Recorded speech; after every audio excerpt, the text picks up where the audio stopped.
बिस्मिल्लाहिर्रहमानिर्रहीम। अस्सलामुअलैकुम। जी, तो इससे पहले लेक्चर में हमने इंट्रोडक्शन टू एचआरएम पढ़ लिया था, इंटरव्यू स्किल्स पढ़ ली थी कि इंडिविजुअल के अंदर कौन कौन सी स्किल्स होनी चाहिए। और इस वाली वीडियो के अंदर हम एचआर की बेसिक इंपॉर्टेंट डेफिनेशंस को देखेंगे। ठीक है, सबसे पहले हमारे पास आ जाता है स्ट्रेटजी। स्ट्रेटजी क्या है? Basically a combination of the end यानी कि goal for which the organisation is striving and the means by which it is seeking to get there, establishing the organisational purpose in terms of its long term objectives, actions, programmes and resource allocation priorities. यानी कि किसी भी organisation की existence का purpose क्या है, उनका गोल क्या है और वो उन्हें किस तरह से अचीव करने जा रही हैं, किन पॉलिसीज़ और किन पाथवेज़ के ज़रिए। तो ये सब हमारे पास स्ट्रेटजी आ जाती है। ठीक है, then we have strategic planning. Strategic planning basically एक प्रोसेस है जिसके ज़रिए कंपनीज़ या ऑर्गेनाइजेशंस अपनी स्ट्रेटजीज फार्मूलेट करती हैं और फिर उस फार्मूलेशन के बाद उसे इम्प्लीमेंट किया जाता है और फिर इम्प्लीमेंट के बाद उसे कंट्रोल भी किया जाता है। तो ये तमाम चीज़ें स्ट्रेटेजिक प्लानिंग का हिस्सा हैं कि किस तरीके से आप अपनी स्ट्रेटजीज़ को डिज़ाइन करेंगे या फार्मूलेट करेंगे और फिर आप उसे किस तरह से इम्प्लीमेंट करेंगे और फिर जो इम्प्लीमेंटेशंस होंगी वो ऑब्वियसली आपके और लोगों के ज़रिए ही होती हैं। जी, तो उसके बाद हमारे पास आ जाता है human resources strategy.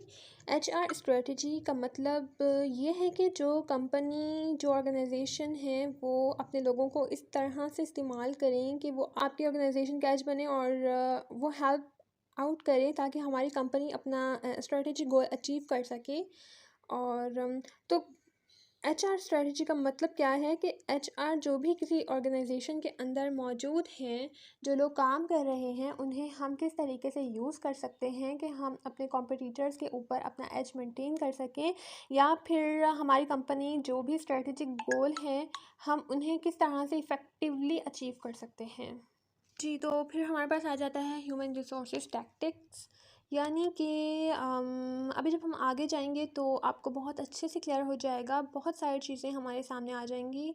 For example, अगर आपके पास बहुत अच्छी टीम है जो बहुत अच्छे से काम कर रही है, अब आपको रिक्रूटमेंट करनी है, आपको लोगों को हायर करना है, तो हम रिक्रूटमेंट जो है वो दो तरीक़ों से करते हैं, इंटरनल रिक्रूटमेंट और एक्सटर्नल रिक्रूटमेंट भी होती है।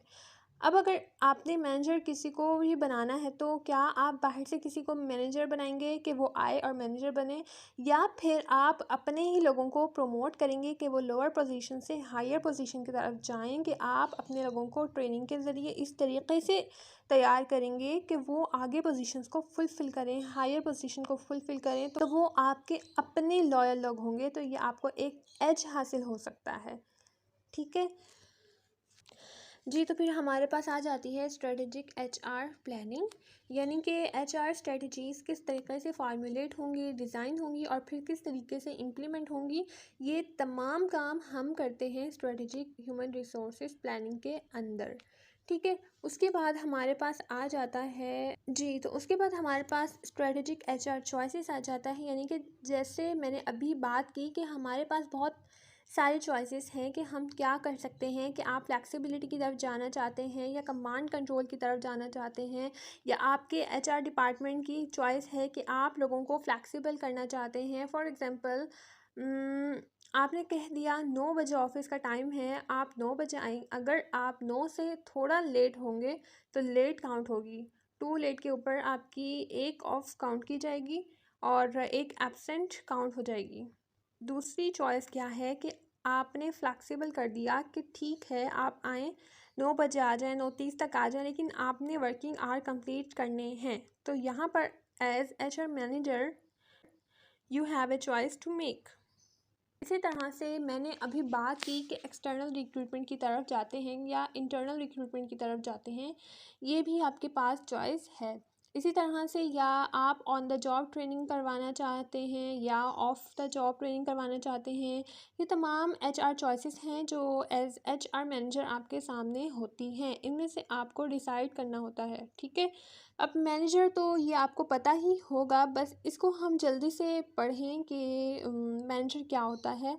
जो लोगों से काम लेता है, जो इंचार्ज होता है, उसके अंदर उसके सब ऑर्डिनेट्स होते हैं जो कि रिस्पॉन्सिबल होते हैं कि वो अपने टास्क को इफ़ेक्टिवली और एफिशिएंटली मैनेज कर सके। तो बेसिकली मैनेजर जो है वो लोगों से काम लेता है to get work done from people जो उसके सबऑर्डिनेट हैं, टाइमली करे, इफ़ेक्टिवली करे, एफिशिएंटली करे, ताकि उसका जो पर्टिकुलर डिपार्टमेंट या एरिया है वो अपने ऑब्जेक्टिव या गोल्स अचीव कर सके।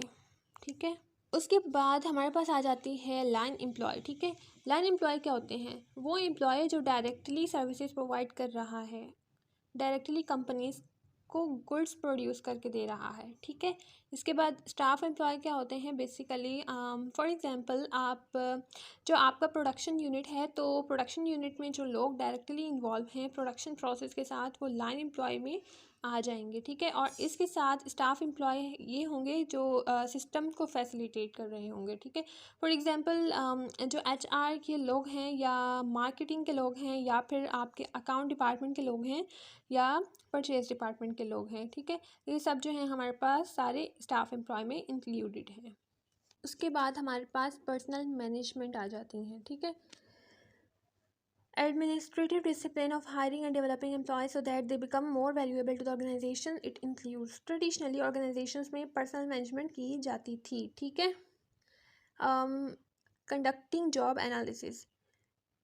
पर्सनल मैनेजमेंट का काम यह है कि आपको सिंपल एम्प्लॉय को हायर करना है और डेवलप करना है ताकि वो हमारी ऑर्गेनाइजेशन के लिए बेहतर तरीके से काम कर सके। तो बेसिकली इसमें हमारा जो फोकस है वो ऑर्गेनाइजेशन फोकस है, कंपनी फोकस है।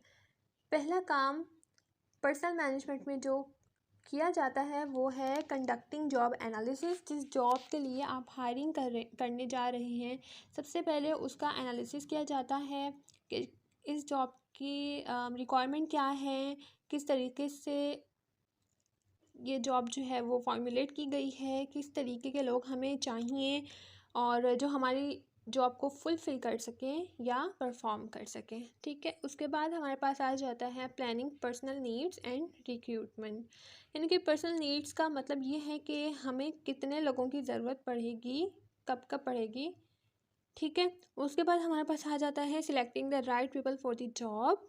यानी कि सिलेक्शन और रिक्रूटमेंट में डिफरेंस है। हम पूरा चैप्टर देखेंगे सिलेक्शन और रिक्रूटमेंट का। रिक्रूटमेंट बेसिकली है कि आप पूल क्रिएट करते हैं जिसमें से आप लोगों को सिलेक्ट कर सकें, और रिक्रूटमेंट का मतलब हायरिंग नहीं है, वो सिलेक्शन के अंदर ही रिक्रूटमेंट बेसिकली एक प्रोसेस है कि जिसके अंदर हम CVs कलेक्ट करते हैं और फिर हम इंटरव्यू कंडक्ट करते हैं और फिर फाइनल स्टेप है जो वो आता है सिलेक्शन का, selecting the right people for the job. ठीक है, उसके बाद हमारे पास आ जाता है ओरिएंटिंग एंड ट्रेनिंग।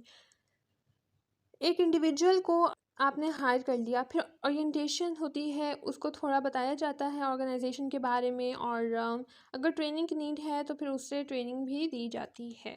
ठीक है, उसके बाद हमारे पास आ जाता है determining and managing wages and salaries. ये भी एक काम है पर्सनल मैनेजमेंट का कि आप वेजेस या सैलरीज को डिटरमाइन और मैनेज कर रहे होते हैं। ठीक है, उसके बाद हमारे पास आ जाता है प्रोवाइडिंग बेनिफिट्स एंड इंसेंटिव्स, यानी कि मेडिकल हैं, बोनसेस, इंसेंटिव्स वगैरह। ठीक है, then we have appraising performance. साल गुजरने के बाद हम ये देखते हैं कि किसकी परफॉर्मेंस बेहतर हुई, किसकी नहीं हुई, और फिर उस हिसाब से हम इंसेंटिव्स या इंक्रीमेंट्स वगैरह ऑफ़र करते हैं। फिर रिजॉल्विंग डिस्प्यूट्स, ये भी एक इम्पॉर्टेंट एस्पेक्ट है पर्सनल मैनेजमेंट का कि अगर within the department, within the employ, among different department conflicts आते हैं तो उन्हें किस तरीके से रिजॉल्व किया जाता है। फिर हमारे पास communicating will all employees at all level. ये भी इम्पॉर्टेंट काम है कि आपको तमाम एम्प्लॉयज़ के साथ कम्युनिकेट करना है। देन वी हैव HRM, यानी कि हम दोनों का डिफरेंस आपस में कर सकते हैं कि पर्सनल मैनेजमेंट में और ह्यूमन रिसोर्स मैनेजमेंट में क्या फ़र्क है। ठीक है, पर्सनल मैनेजमेंट मैंने भी आपको समझा दिया और अब मैं HRM को आपको डिटेल में एक्सप्लेन करूँगी। HR मैनेजमेंट में जो डिफरेंस है वो ये है कि पर्सनल मैनेजमेंट में हमारी ऑर्गेनाइजेशन को किस तरीके से बेनिफिट हो सकता है, ऑर्गेनाइजेशनल फोकस को सामने रखते हुए ही हम तमाम काम करते हैं, हायरिंग भी कर रहे होते हैं, लोगों को मोटिवेट भी कर रहे हैं। जबकि HRM की फ़ोकस क्या होता है कि हम लोगों को फोकस करते हैं। अगर आप देखें the policies practices involve in carrying out the people और HRM aspect of a position including recruiting, screening, training, rewarding and appraising। ठीक है। और then we have organisations methods and process for managing people to enhance skills and motivation. इनके organisation के अंदर कौन सा process और मेथड्स हैं जिसके ज़रिए हम लोगों को मैनेज करते हैं कि उनकी स्किल्स इन्हांस हों और वो मोटिवेटेड हों, और वो मोटिवेटेड रहेंगे तो ultimately they will perform better for the organisation. HRM basically एक स्ट्रेटजिकली अप्रोच है जहाँ पर हम जो हमारी ऑर्गेनाइजेशन के सबसे इम्पॉर्टेंट एसेट हैं वो जो कि हमारे लोग हैं, HRM अपनी कंपनी के एम्प्लॉयज़ को एज एसेट ट्रीट करता है, और फिर जो हमारे एसेट होते हैं हम उनको देखते हैं कि उन पर किस तरह से काम किया जा सकता है, फिर हम उनको मोटिवेट भी करते हैं, उनको ट्रेनिंग भी प्रोवाइड करते हैं so that he can achieve और accomplish the objectives of the business. Then we have evolving role of human resource management. जी, तो यहाँ पर हम देखते हैं कि पर्सनल मैनेजमेंट ऑर्गेनाइजेशनल फोकस है और human resource management human focus है। अब यहाँ पर हो गया है इवॉल्व होते होते HR as a business partner. HRM को हम एज ए बिज़नेस पार्टनर देखते हैं, और बिज़नेस पार्टनर का मतलब ये है कि बस अब पीपल फोकस नहीं है, अब पीपल और बिज़नेस फोकस दोनों ही हैं साथ में। ठीक है, एज बिजनेस पार्टनर HR किस तरह से हेल्प आउट कर सकता है। तो यहाँ तक आज का हमारा लेक्चर था, और उम्मीद है कि आपको अच्छे से समझ में आ गया होगा। Thank you so much for listening and watching my videos. अल्लाह हाफिज़।